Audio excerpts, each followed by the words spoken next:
Aujourd'hui, ma diva, on va parler de ta génétique. Je sais que c'est ton excuse préférée pour le fait que tu aies cette alopécie ou qu'elle ne puisse pas repousser. Oh oui, mais de toute façon, c'est génétique, c'est pour ça que ma chute ou mon alopécie n'a pas repoussé. Eh bien, c'est faux, d'accord? La génétique n'est pas un frein à la repousse de ton alopécie ou de ta chute. C'est pas toujours génétique, une chute ou une alopécie. Mais avant que je t'explique tout ça, si toi aussi tu veux que je t'aide à faire repousser ta chute ou ton alopécie, je vais t'inviter à cliquer sur le lien qui se trouve en description pour regarder notre atelier gratuit qui va t'expliquer pourquoi tout ce que tu as essayé jusqu'à présent n'a pas fonctionné et comment faire pour pouvoir faire repousser ta chute ou ton alopécie, ok? Je sais qu'il y a des alopécies androgénétiques, d'accord, qui sont problématiques au long terme. Donc l'alopécie androgénétique ou les alopécies génétiques, c'est un cas très particulier, d'accord? C'est lorsque ton corps produit de la testostérone en excès. D'accord? Cette alopécie, généralement, elle est héréditaire. Ça veut dire quoi? Ça veut dire que ta mère, ta grand-mère, des tantes à toi, des cousines à toi ont ce type d'alopécie. C'est facile de confondre l'alopécie androgénique avec d'autres types d'alopécie. Imaginons que ta mère a un problème de thyroïde, sauf qu'elle ne le sait pas, ou qu'elle a un problème de SOPK, c'est-à-dire de syndrome polykystite, d'accord, qui fait qu'elle produit de la testostérone en excès et qu'elle a une alopécie centrale, eh bien, il est possible que toi, tu crois également que c'est génétique et que tu as une alopécie centrale due à ça, alors que ce n'est pas le cas. L'alopécie génétique, c'est la plus difficile à diagnostiquer parce qu'aujourd'hui, les anciennes générations n'ont pas été diagnostiquées sur certains problèmes qui peuvent créer de la chute comme le SOPK. Le SOPK, c'est que maintenant, aujourd'hui, qu'on sait que ça crée des dérèglements hormonaux, que oui, ça peut créer de la chute de cheveux, que ça peut créer de l'hyperpilosité, etc. À l'époque, on ne le savait pas parce qu'encore une fois, toutes les recherches qui sont faites, que ce soit sur les cheveux, l'anatomie, sont faites sur des hommes, d'accord, sur des hommes de type caucasien lambda. Donc, imaginez-vous, nous, on est des femmes et en plus, on est des femmes noires. Donc, voilà, c'est encore plus compliqué. Aujourd'hui, les études qui sont menées, elles sont menées sur un panel de personnes qui sont de différentes nationalités, sur différentes choses. Ok, maintenant, on fait des études avec des gens plus variés, on va dire, d'accord, un panel plus varié. À l'époque, les études n'étaient pas faites sur des personnes variées et encore moins sur des femmes. On ne faisait pas d'études sur des femmes parce qu'on considérait que les femmes donnaient la vie et donc faire des études sur des femmes, faire des expériences, on va dire pas des expériences mais expérimenter, oui, certains traitements ou quoi que ce soit sur des femmes, c'était comme les empêcher de donner la vie, donc c'était compliqué. Donc aujourd'hui, c'est pour ça que, en fait, on ne voulait pas réduire leur chance de aussi donner la vie, entre guillemets, ok? Donc bref. C'est pour ça que beaucoup d'études n'ont pas été menées sur certaines femmes et qu'aujourd'hui, très récemment, qu'on sait que les femmes peuvent être victimes d'alopécie androgénétique tout comme les hommes. C'était déjà le cas avant, mais comme il n'y avait pas d'études menées là-dessus, donc on ne pouvait pas le savoir. Et en plus, c'est que maintenant qu'on sait que l'alopécie androgénétique est due à un excès de testostérone. D'accord? À l'époque, c'était très normal pour nous chez l'homme, parce que l'homme produit de la testostérone pour pouvoir, tout, hein, pour sa pilosité, pour tout, etc. Et on ne savait pas qu'il y avait des anomalies génétiques chez certaines femmes qui pouvaient créer justement cette hyperpilosité, qui pouvaient créer aussi de l'infertilité chez la femme, ok? Bref, aujourd'hui on le sait. Aujourd'hui on le sait et c'est facile à diagnostiquer si tu as de l'alopécie androgénétique. Normalement, lorsque tu fais un bilan hormonal complet, on voit que ton taux de testostérone est plus élevé que la normale et normalement tu dois avoir de l'hyperpilosité. Alors c'est pas tout le temps le cas de l'hyperpilosité, mais très souvent on peut voir que tu as quelques poils au niveau par exemple du menton, ou alors que tu peux avoir également la peau très grasse avec de l'acné, ou tu peux avoir quelques poils au niveau de la poitrine. Et pour certaines femmes, ça se déclare, pour la plupart du temps quand c'est génétique, ça se déclare très jeune, c'est-à-dire ça se déclare dès le lycée. C'est-à-dire qu'au lycée, tu commences déjà à avoir les cheveux gras, beaucoup d'acné. Les symptômes de l'alopécie androgénétique, c'est l'acné. Tu vas avoir de l'acné très souvent. Alors, pas tout le temps quand tu es adulte. Ça peut être de l'acné juvénile très forte, due à un excès de testostérone et une perte de cheveux. C'est-à-dire que quand tu passes ta puberté, on observe une chute de cheveux drastique. Pas qui reste, hein. Des fois, tes cheveux repoussent. Mais la plupart du temps, tu remarques que tu as perdu énormément de masse de cheveux lors de ta puberté. Ça fait partie des symptômes de l'alopécie androgénétique. Le truc, c'est qu'aujourd'hui, étant donné que les mauvaises pratiques de coiffure se passent de génération en génération en génération, du coup, on commence à croire que l'alopécie, c'est génétique, donc l'alopécie frontale, que l'alopécie frontale est génétique, que l'alopécie du milieu est génétique. Non, la seule génétique la seule chose, c'est pas génétique, c'est juste héréditaire. Quand je dis que c'est héréditaire, pas par la génétique, par le fait que, étant donné que ta mère n'avait pas de connaissances sur les cheveux afro et qu'elle traitait mal ses cheveux, elle t'a passé cette méconnaissance en fait de ton cheveu qui fait que tu répètes encore les mêmes choses. Une femme noire, qui a toujours vu sa mère défriser ses cheveux, elle va reproduire le même schéma. Parce que pour elle, étant enfant, on lui a toujours dit que avoir les cheveux lisses et bien tirés, c'était propre, c'est ce qui faisait stylé, c'est ce qui faisait classe, etc. Étant jeune, elle va refaire la même chose, jusqu'à ce qu'elle décide peut-être d'avoir sa propre connaissance. Mais tant que personne ne casse la boucle, eh ben ça continue, ça va continuer. Et qu'est-ce qui va se passer? C'est que si tout le monde a le même problème à cause de, par exemple, si le défrisage crée de l'alopécie de traction ou que le fait de faire des chignons crée de l'alopécie de traction et que de génération vous prestez ces pratiques de coiffure, ma mère faisait des chignons, elle défrisait ses cheveux et elle tirait bien ses cheveux, moi je vais faire la même chose, donc c'est ce qu'on m'a appris, c'est ce que moi j'ai vu, donc je vais encore défriser mes cheveux, tirer mes cheveux. Oui, tu vas te retrouver avec la même alopécie que ta mère, parce que tu as imité, comme les enfants le font, ce que ta mère faisait. C'est du bon sens. Elle, c'est ce que tu as appris.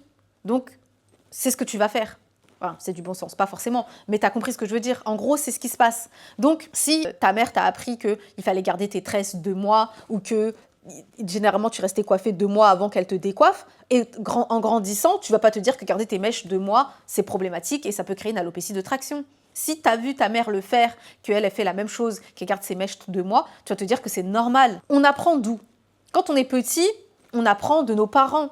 On apprend en fonction de ce que nos parents font. Donc forcément, on va se dire que oui, si elle a fait comme ça, c'est que c'est la bonne manière de faire, donc je refais comme ça. Et en grandissant, tu vas refaire la même chose sans forcément te poser de questions. Peut-être un jour, tu vas te dire, non, attends, ça commence à devenir problématique. Tu auras ce déclic de te dire que non, en fait, c'est problématique. La façon dont elle fait, c'est problématique. La preuve, ça nous cause des problèmes, donc je vais apprendre à faire d'une autre manière. Mais la plupart du temps, on n'essaye pas de casser la boucle, ok? Donc, la plupart du temps, les alopécies ne sont pas tout le temps génétiques. C'est faux. L'alopécie androgénétique, elle n'est pas tout le temps vraie. Surtout qu'en plus, elle a une forme particulière, c'est-à-dire qu'elle prend d'abord les côtés. En fait, elle fait comme les hommes. Elle prend d'abord les côtés, puis ensuite elle remonte et elle finit par causer un trou au milieu. Ou alors elle commence par le trou au milieu et elle descend petit à petit. D'accord? Donc tu pourras très vite identifier, de toute façon, comme je t'ai dit, l'alopécie androgénétique par rapport à ta prise de sang. Okay. Après, il y a des alopécies androgéniques qui ressemblent aux alopécies androgénétiques, mais là, c'est dû à ton hygiène de vie. Ça veut dire que ton hygiène de vie a créé une alopécie qui ressemble à l'alopécie androgénétique. Donc, ce n'est pas génétique. Okay. Bref, je t'ai raconté tout ça pour t'expliquer un peu le contexte. Maintenant, ce que tu dois savoir, c'est que tu aies une alopécie androgénétique ou que tu aies une alopécie androgénique ou peu importe le type d'alopécie, il y a des traitements. À part pour l'alopécie areata qui est la pelade, où c'est une maladie auto-immune qui est passée génétiquement, mais qui est activée par le stress, c'est-à-dire l'excès de cortisol dans le sang qui va aller dérégler les globules blancs. Donc c'est une chose différente, d'accord? Ça, c'est un cas à part. Tout ce que je dis aujourd'hui ne correspond pas à l'alopécie areata, c'est-à-dire aux pelades, d'accord? Les pelades, ce sont des choses vraiment différentes et ça se traite différemment. Une pelade, c'est l'alopécie la plus difficile à se débarrasser et surtout que ça peut devenir chronique. Donc tout ce que je vais dire aujourd'hui ne correspond pas aux pelades. Donc les pelades aussi, c'est quelque chose qui est difficile à diagnostiquer, mais tu peux le faire diagnostiquer en vérifiant ton taux d'inflammation. Et pour vérifier ton taux d'inflammation, il faut vérifier ton taux de protéines C réactives ou ton taux d'activité des globules blancs. Si tu vois qu'ils sont en excès, c'est que à ce moment-là, c'est une pelade. Tant qu'on n'a pas vérifié ton taux de protéines C réactives, que le médecin te dise « Ah, c'est une pelade », non, ça n'est pas une tant qu'on n'a pas fait la prise de sang et qu'on sait que ce n'est pas une pelade. Parce que souvent, ça peut être des alopécies dues à un choc émotionnel, mais ils vont vous dire directement « Ah, c'est une pelade ». Tellement ils ont la flemme de chercher, c'est une pelade. Ça commence à m'énerve, désolé, mais commence à m'énerve de voir qu'il y en a certains qui ne se foutent même pas et vous donnent des faux diagnostics sans même prendre la peine de faire de poser certaines questions ou de faire certaines prises de sang. C'est tellement énervant. Enfin bref, donc, c'est pas le sujet de notre vidéo. Le sujet de notre vidéo d'aujourd'hui, c'est est-ce que l'alopécie génétique est une excuse pour laisser tomber les soins et laisser tomber tout? Non, c'est pas une excuse en fait. Parce que l'alopécie génétique, ça se soigne. Il y aura un traitement et des soins que tu devras faire à vie. En même temps, quand tu as des cheveux sur ta tête, tu dois faire des soins à vie. Tu sais, tu vas pas arrêter du jour au lendemain de laver tes cheveux. Tu vas pas te dire c'est bon, aujourd'hui j'arrête de laver mes cheveux. Non, tant que tu as des cheveux sur ta tête, jusqu'à ce que tu meurs, il va falloir que tu prennes soin de tes cheveux, il va falloir que tu laves tes cheveux, il va falloir que tu prennes soin de toi, tu vois. Donc c'est la base, c'est partie des règles d'hygiène, on va dire entre guillemets. Donc les soins, on va dire que c'est normal. Maintenant, il y aura une hygiène de vie, une certaine hygiène de vie que tu vas devoir avoir, tout simplement, pour pas aggraver ton problème. Et il y aura un traitement à prendre, tout simplement. Mais que ce sera un traitement qui va être à prendre à vie. Les chances de réussite de repousse de l'alopécie androgénétique va dépendre de depuis combien de temps tu l'as et du fait que tu l'aies pris rapidement ou pas. Plus tu vas prendre ton problème au sérieux rapidement, et plus tu auras des chances d'avoir du résultat. Donc comme tu peux te rendre compte, c'est que en gros, c'est pas une excuse. Ça veut dire que même si tu as une alopécie androgénétique, te dire je ne fais rien n'est pas une excuse. Je fais rien parce que de toute façon mes cheveux vont tomber. Tu as des possibilités, tu as des solutions aujourd'hui pour faire en sorte que tes cheveux arrêtent de tomber et qu'ils ne tombent plus, ou au moins ça ne s'aggrave pas, d'accord? Surtout que l'alopécie androgénétique, ça s'aggrave avec la venue de la ménopause, ça s'aggrave aussi avec certains contraceptifs. Donc si tu n'es pas suivi pour ça, moi je te recommande d'être suivi. C'est important d'être suivi pour ça, parce qu'on ne peut pas te prescrire n'importe quel contraceptif qui peut encore aggraver ta chute de cheveux. On ne peut pas te prescrire... En fait, je ne veux pas dire que toute ta vie tourne autour de tes cheveux, c'est pas ça, mais il faut que tu fasses attention. Plus attention que quelqu'un de lambda. Et c'est pas contraignant. Vraiment... En vrai, moi j'ai accompagné des femmes qui ont justement cette alopécie androgénétique et c'est pas contraignant quand tu sais quoi faire en fait. Quand tu sais comment gérer chaque étape de ta vie, c'est pas contraignant. Tu sais que bon bah là je suis enceinte, bah, je vais faire attention à mon fer, je vais faire attention à ma gestion des hormones. Donc quand je vais accoucher, je vais prendre des compléments pour ça, je vais prendre des compléments pour ça, je vais faire attention à mon temps de sommeil, je vais bien manger, etc. C'est pas contraignant quand tu sais quoi faire. Vraiment, c'est pas contraignant. Maintenant, ça va l'être quand tu sais pas quoi faire, quand tu n'es pas au courant que en fait, c'est pas une fatalité. Bah oui, tu vas le vivre avec une grosse souffrance. C'est pas une excuse pour te dire que tu ne pourras jamais avoir de cheveux. Parce que tu peux avoir des cheveux, ok? Simplement, ça va être juste quelque chose que tu vas devoir faire à vie, en fait. Enfin, c'est sur un traitement que tu dois prendre à vie, c'est quelque chose que tu vas faire à vie. Tes cheveux, en fait, tu devras juste faire plus attention qu'une personne lambda. C'est tout.